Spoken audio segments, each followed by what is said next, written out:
ইসলামের শেষ যুগের একজন গুরুত্বপূর্ণ চরিত্র ইমাম মাহদী, যার আগমনের অপেক্ষায় আছে বহু মুমিন।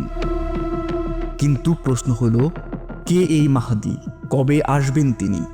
চলুন হাদিসের আলোকে জানি এমন কিছু সত্য যা অনেকেই জানে না।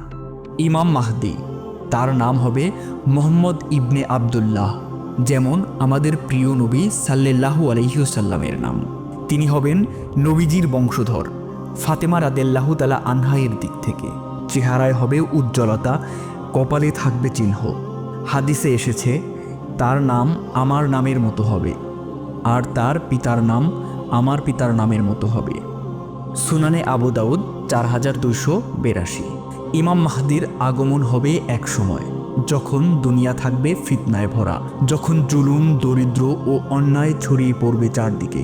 আবু সাঈদ খুদরি রাদিয়াল্লাহু তাআলা আনহু থেকে বর্ণিত, ইমাম মাহদী এই উম্মতকে নেতৃত্ব দিবেন 7 বা 9 বছর এবং পৃথিবীকে ন্যায় বিচারে পূর্ণ করবেন, যেমন তা অন্যায় অবিচারে পূর্ণ ছিল। মুসলিম শরীফ। ইমাম মাহদী প্রথমে নিজেকে মাহদী বলে দাবি করবেন না। মক্কায় হিজরে আসার সময় কাবা শরীফের কাছে আনুগত্য নেওয়া হবে তার কাছে। আকাশ থেকে ঘোষণা আসবে, এই হলেন আল্লাহর খলিফা মাহদী।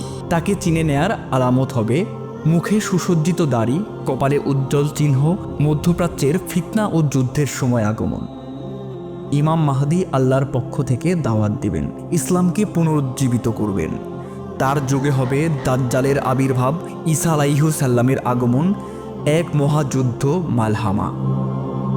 ইমাম মাহদী এবং ঈসা আলাইহিস সালাম মিলে নেতৃত্ব দিবেন এবং অবশেষে ঈসা আলাইহিস সালাম দাজ্জালকে হত্যা করবেন।